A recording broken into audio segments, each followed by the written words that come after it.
చల్లపల్లి ప్రజలందరికీ కూడా మీ ఇంటి కొడుకు కలెక్టర్ బాలాజీ చేసే నమస్కారములు. మీ చల్లపల్లి మన రాష్ట్రంలోనే చాలా ప్రత్యేకమైన స్థానంలో ఉంది. కారణం ఏంటి అంటే రాష్ట్రంలో ఎక్కడా లేనట్టు ఇక్కడ తెల్లవారుజామున ఒక 200 మంది స్వచ్ఛ కార్యకర్తలు స్వచ్ఛందంగా వచ్చి శానిటేషన్ కార్యక్రమాలన్నీ కూడా చేపడుతున్నారు. దానికి మీరు కూడా ప్రజలు కూడా చాలా సహకారం అందిస్తుండడం వల్ల చాలా వరకు చాలా క్లీన్ గా స్వచ్ఛ చల్లపల్లి ఉంది. అయినప్పటికీ కూడా ఇంకొక 2-3 అడుగులు మనం ముందుకెళ్తే ఇంకా కూడా మెరుగ్గా చేసుకునే దానికి అన్ని అవకాశాలు ఉన్నాయి. దాని గురించి మీకు ఒక 2 విజ్ఞప్తులు చేయాలి అనే ఉద్దేశంతో ఈ యొక్క వీడియో చేస్తున్నాను. మొట్టమొదటి విజ్ఞప్తి ఏంటి అంటే మనకు ఇప్పుడు మన ఉద్దేశం ఏంటి అంటే చెత్తని తగ్గించేదే మన ఉద్దేశం అవ్వాలి. యాక్చువల్లీ అంటే చెత్తని మనం తగ్గిస్తేనే, లేదంటే రాను మనం ఎంత కష్టపడినా కూడా చెత్త పేరుకుపోతూ ఉంటుంది. యాక్చువల్లీ ఈ చెత్త తగ్గించడం అంటే మనకు పొడి చెత్తని తగ్గించాలి. దాంట్లో కూడా మనము క్యారీ బ్యాగ్స్ తగ్గించాలి. అంటే ఈ సింగిల్ యూజ్ ప్లాస్టిక్ అంటే మనం ఏది ఒకేసారి వాడి పారేస్తామో దాని వల్లే కూడా మన చెత్త పెరుగుతూ పోతుంది. మీరే ఆలోచించండి. మనం 15 సంవత్సరాలు క్రితం మనం ప్రతి షాప్ కి వెళ్లేటప్పుడు ఇంటి నుంచి ఒక సంచి తీసుకొని వెళ్లేవాళ్ళం, ఇంటి నుంచి ఒక బుట్ట తీసుకొని వెళ్లేవాళ్ళం. యాక్చువల్లీ అక్కడ నుంచి మాత్రమే అదే దాంట్లో నుంచి సరుకులు తీసుకొని వచ్చేవాళ్ళం.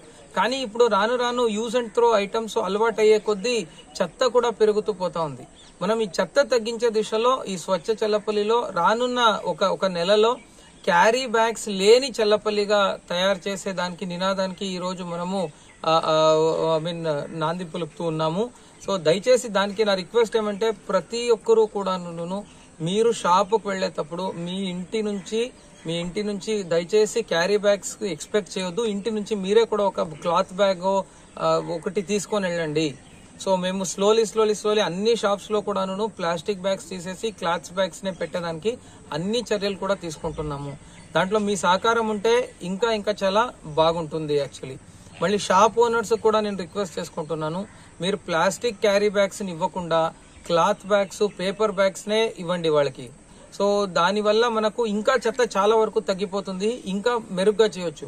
ఇప్పుడు మీరు ఆలోచిస్తే నేను ఇక్కడ మాట్లాడుతున్న ఒక ప్లేస్ ఏముంది, ఇది ఒక డంప్ యార్డ్ ని ఇంత చాలా బ్యూటిఫుల్ గా ఒక గార్డెన్ లాగా ఏర్పాటు చేశారు. కానీ మనం ఈ చెత్త తగ్గించుకోకపోతే ఈ గార్డెన్ వెనకాల మళ్ళీ ఇంకొక చిన్నగా మనకు డంప్ యార్డ్ క్రియేట్ అవుతుంది. ఎన్ని డంప్ యార్డ్స్ అని మనం క్లియర్ చేసుకోగలుగుతాం? సో దయచేసి ప్రజలందరికీ కూడా నేను రిక్వెస్ట్ చేస్తున్నాను, చెత్త తగ్గించండి, ప్లాస్టిక్ తగ్గించండి. సో అందుకే single use plastic next 1 month లో చల్లపల్లిలో ఎట్టి పరిస్థితుల్లో కూడాను ఎటువంటి క్యారీ బ్యాగ్స్ కూడా ఉండకూడదు.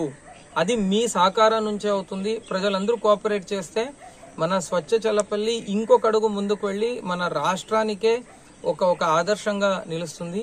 ఈ సందర్భంలో మన స్వచ్ఛ చల్లపల్లి కోసం తాపత్రయపడుతున్న ఇక్కడ పనిచేసే ప్రతి ఒక్క స్వచ్ఛ చల్లపల్లి కార్యకర్తకు, ఇక్కడ సర్పంచ్ గారికి, మళ్ళీ ఇక్కడ మన పంచాయత్ సెక్రటరీ గారికి, అందరికన్నా ముఖ్యంగా ఇక్కడ అందరికీ కూడా ఒక లీడర్షిప్ ఇచ్చి ముందుకు తీసుకొని వెళ్తున్న డాక్టర్ దంపతులందరికీ కూడా నేను కృతజ్ఞతలు తెలియజేస్తున్నాను. మర్చిపోవద్దండి, నెక్స్ట్ 1 month లో మనం చల్లపల్లిలో క్యారీ బ్యాగ్స్ లేకుండా చేద్దాం, ప్లాస్టిక్ క్యారీ బ్యాగ్స్ లేకుండా చేద్దాము. ఇది ఒక్కదానికి మీరు అందరూ కూడా చేయూతను అందిస్తే మీకే సర్ప్రైజ్ అయిపోతుంది ఇంత చెత్త తగ్గిపోయిందా అని. మనము రాష్ట్రానికే ఆదర్శంగా నిలిచేదానికి ఒక్క అడుగే ఎన్నుకున్నాము. నెక్స్ట్ నెలకి ఆ ఒక అడుగును కూడా కంప్లీట్ చేద్దాం. Thank you.